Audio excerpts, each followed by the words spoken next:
This isn't my favorite topic. But it's a necessary one these days, when a seemingly endless number of companies and individuals are intent on separating us from our money. Some of them will use any means, fair or foul. I'm going to share a story about a longtime friend, I've changed his name, whose kindness and generous nature were used against him when he was vulnerable. This could be you. As much as anyone I've ever known, my friend, I'll call him Bill, was a gentle man and a gentleman. He treated everybody with respect, he was honest and trustworthy. And he was always willing to help somebody in need. A few years ago his wife passed away, and Bill came to regard opening his mail as a daily highlight. We all know the usual content of the mail. If you separated your mail into two piles, one for people or organizations sending you money and the other for people or organizations wanting your money, almost everything would go on the second pile. Now imagine that reality from Bill's point of view. The mail is an important regular event, you read every piece of mail, and you never want to say no. Bill's generosity was his ticket to a growing number of mailing lists that charitable organizations bought and sold. Fortunately, Bill made friends with a woman who we'll call Anita, a nurse he had met at a hospital during his wife's last illness. Anita lived near Bill and eventually became his caregiver. One day when Anita stopped by his house, Bill told her he had just gone to the bank. What she heard prompted her to offer to help with his bills and finances. Bill always answered the phone, and the previous day he had said yes to somebody who asked him to wire money directly from his bank account. Bill wired $1,600. The following day, the same person called back to say that the wire transfer had not gone through. He asked Bill to send the $1,600 again. Bill went to the bank and, fortunately for him but not for the scammer, the teller knew Bill. She not only stopped him from making that transaction, but also helped him report a fraud claim. Anita soon learned that in just 1 month, Bill had written 108 checks to 14 charities and political organizations. The checks were small, usually $10 to $25 each. But they added up to a hefty financial outflow.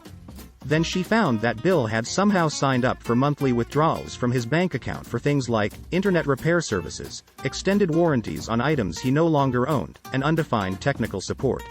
He was unaware of these services he had been buying.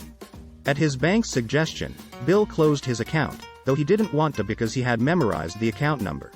Anita suspected that he was being taken advantage of in other ways. Oh, was she ever right? She noticed he was receiving large boxes filled with materials that apparently were part of a "start your own business from home" scheme he had signed up for, thinking it would give him something to do. She opened one of the boxes and discovered it contained an invoice for $325 for supplies and pamphlets.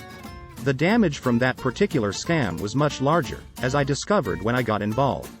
All told, Bill's efforts to keep busy and be useful cost him more than $100,000. Fortunately, Bill completely trusted Anita, and soon she got his financial affairs under control. Among other things, she persuaded him to let her review whatever checks he wrote before he put them in the mail. And she set up a laptop in a way that made it easy for them to monitor his bank account. Unfortunately, many other seniors don't have somebody like Anita to help them. With a friend like this, do you need an enemy? Sometimes, the helper turns out to be the scoundrel. I knew a retired couple who relied on the choir director at their church for investment advice. When they inherited $50,000, a very substantial sum to them, they turned to this friend. The choir director was not a fiduciary advisor, and he had become very good at gaining the trust of parishioners. Maybe you can sense where this is going. From any objective viewpoint, this couple had a pretty low risk tolerance. They could not afford to lose this money. Nevertheless, once he learned of the inheritance, the choir director persuaded this couple to invest in limited partnerships, thus earning himself some hefty sales commissions. One limited partnership was invested in a coal mining venture. Another was financing a grove of palm trees in South America. If I hadn't intervened, the couple most likely would have lost all their money while the choir director kept his commissions. But after we threatened legal action against the choir director and the firm he worked for, the couple recovered all their money. Another story comes from a friend who worked for a moving and storage company. An elderly man living in a downtown Seattle hotel, with daily visits from a paid caregiver, occasionally ordered things online. He received packages that, with the hotel's blessing, were delivered directly to his room. Read. Beware of lottery and sweepstakes scams. One day a UPS driver realized she was delivering 6 to 8 packages a day to this man, and she sensed something might be amiss. It didn't take long for the driver to determine that most of the deliveries were things the caregiver had ordered for herself, of course charging them to the man's credit card. Fortunately, the solution was simple: a new credit card number, and a new caregiver. There are countless other ways older people fall victim to those who want their money, any way they can get it. COVID-19 scams. Banking scams. Phone scams. IRS scams. Charity scams. Investment scams.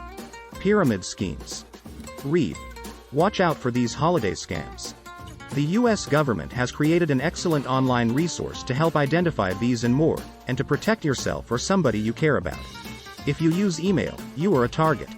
You may get messages asking you to confirm account information, including your phone number and shipping address. Maybe there's a problem with your bank account, even a bank where you don't have an account. Protect yourself. What to do? Maybe the number one all-purpose suggestion I have is to simply slow down. No transaction you're likely to make is so urgent that it can't wait for you to think about it or get a second opinion from someone who has earned your trust. Educate yourself at the government's website. Don't give out personal information by phone unless you initiated the call. I hate the need to give blanket advice to be suspicious.